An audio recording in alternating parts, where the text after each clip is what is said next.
Додека пратениците водат жестока дебата за предлог законот за употреба на јазиците, идните спротивставувајќи се дека истиот е неуставен и ќе доведе до јазична федерализација на земјата, а другите дека со тоа се исполнува и последната точка од Охридскиот рамковен договор и се унапредуваат правата на малцинските заедници. Јавноста со реакции не престануваат предупредувањата и спротивставувањата на академици, професори, лингвисти, поети, граѓани. Академик Катица Ќулавкова повторно со реакција на својот Facebook профил посочува дека албанскиот јазик треба да ги ужива правата на малцински регионален јазик.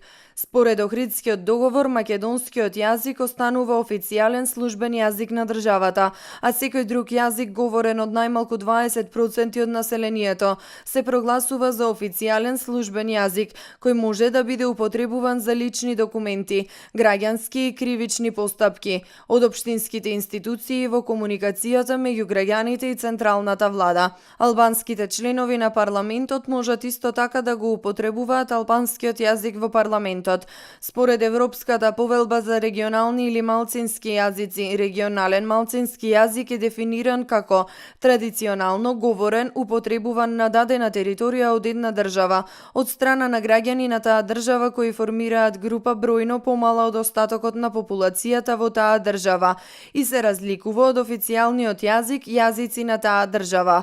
Албанскиот јазик се зборува од популација која е според Уставот на Република Македонија дел од народ, дел од албанската нација која има своја суверена држава, Република Албанија, како и нов државен ентитет Република Косово, каде што албанскиот јазик има статус на национален државен и официјален јазик, пишува Ќулавкова. Поетот, книжевен критичар и есеист Јовица Тасевски Етернијан смета дека новиот предлог закон за употреба на јазиците е штетен за Република Македонија од повеќе аспекти и не треба да биде усвоен бидејќи со неговата примена во државата ќе се воведе јазичен паралелизам. Албанскиот јазик ќе добие привилегиран статус во Република Македонија, бидејќи неговата употреба ќе биде задолжителна, а наспроти тоа употребата на македонскиот јазик ќе биде незадолжителна за граѓаните на Република Македонија со албанско етничко потекло. Тазевски додава дека законот за употреба на јазиците ќе го продлабочи етничкиот јаз меѓу граѓаните на Република Македонија, а неговото спроведување ќе предизвика големи и трајни фискални импликации врз буџетот на Република Македонија. И за крај, примената на законот ќе поттикне револт меѓу мнозинството граѓани, предизвикан од неговиот репресивен сегмент. Реагираа и обединета македонска диаспора.